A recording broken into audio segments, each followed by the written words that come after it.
একটা সাদা কাগজ নিয়ে আসবে, একটা ফর্ম নিয়ে আসবে, বলবে মা বোন এখানে একটা সই দেন, এই সইটা দিলে কিন্তু বেহেশত একদম নিশ্চিত। লা হাওলা ওয়ালা কুওয়াতা ইল্লা বিল্লাহ। আমাদের প্রিয় নবী হযরত মুহাম্মদ সাল্লাল্লাহু আলাইহি ওয়াসাল্লাম জীবিত অবস্থায় 10 জন সাহাবীকে কেবলমাত্র বেহেশতের জান্নাতের নিশ্চয়তা প্রদান করেছিলেন। 10 জনকে, একদম নাম আছে 10 জনের সাহাবীকে। এর বাইরে আর কারো, আমাদের যে এত শত সহস্র আমাদের আলেম ওলামা মাশায়েখ বৃন্দ আছেন, নবী রাসূল আছেন, আর কারো ব্যাপারে কিন্তু কোনো নিশ্চয়তা প্রদান করা হয় নাই। কাজেই যেই মুনাফিকের দল আপনাকে এসে বেহেশতের টিকিট দিচ্ছে, তারা যে ইসলাম বিরোধী এবং শিরকি করেছে এ ব্যাপারে কোনো সন্দেহ নাই। নামাজ, রোজা, হজ, যাকাত দান, মানুষের সাথে ভালোভাবে মিশবো, মানুষের উপকার করব, বাকিটা আল্লাহর ইচ্ছা। কাপাসিয়ার ফিমোতে চলছে মজার ক্যাম্পেইন। ঠিক যত টাকার কেনাকাটা তত টাকার ফ্রি শপিং এর সুযোগ।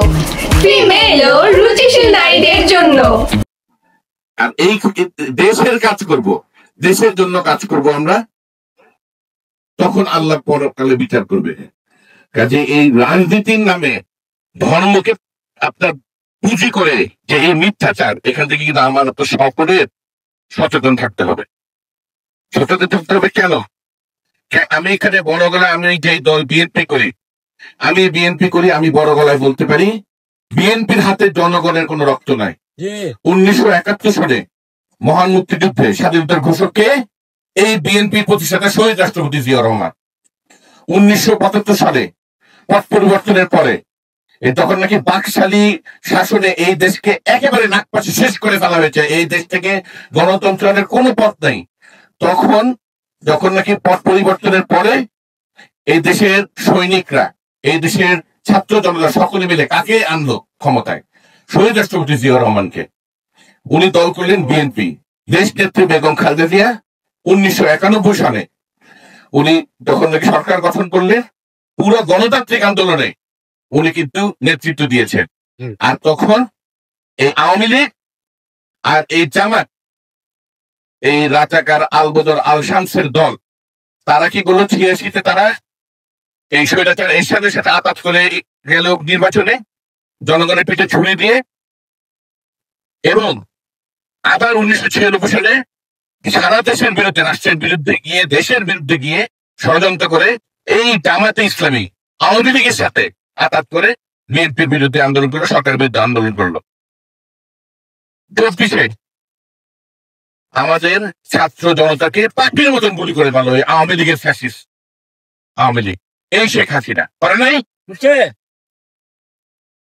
আন্দোলনের পরে একটি বিদেশি একটি গণমাধ্যম খুব নাম করা, তারা একটা জরিপ করেছে।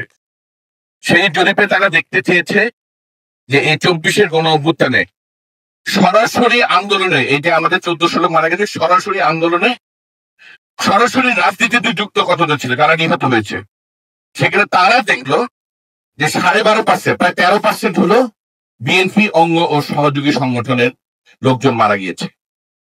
তারপরে দ্বিতীয় হলো জামাত এবং শিবিরের লোক, কত শতকরা কতজন? 2.5%। এবং তাদের সবচেয়ে বেশি লোক মারা গিয়েছে 5 তারিখ, তখন নিশ্চিত দেশে কাছে না কিন্তু বিদায়। কাজেই ওই গর্ত থেকে বেরিয়ে এখন মহাবিপ্লবী। আর আমরা 17 বছর ধারাবাহিক পাবে এই ভোট আর ভাতের অধিকারের জন্য আমাদের নেতা কর্মীরা জীবন দিয়ে গেছে, হত্যা, গুম, নির্যাতন, মামলার শিকার হয়েছে। এখন মা বোনেরা, আপনাদের কাছে আমার করজোড়ে নিবেদন, ভোটটা খুবই মূল্যবান। এই ভোটটা আপনারা দয়া করে ভেবে চিন্তে দিবেন। আমার মরহুম পিতা কি করে গেছেন আপনারা জানেন। আমি তার অসমস্ত কাজগুলো সমাপ্ত করার জন্য আপনাদের সহযোগিতা চাই, আপনাদের সমর্থন চাই, আপনাদের ভোট চাই। অনেকের বাড়িতে পরিবারে শান্তি নেই। কেন শান্তি নেই? এই মাদকের তরাল গ্যাসে, এই মাদক ব্যবহার করে আমাদের তরুণ সমাজ কিন্তু শেষ হয়ে যাচ্ছে। আমি মাদকের বিরুদ্ধে যুদ্ধ ঘোষণা করেছি এবং আপনারা যদি আমাকে সংসদে পাঠান, আমি আজকে এখানে দৃঢ় ভাষায় বলতে চাই, কাপাসিয়া থেকে মাদক মূলোৎপাটন করা হবে। কোনো মাদক থাকবে না কাপাসিয়ায়, এটা আমি কথা দিলাম।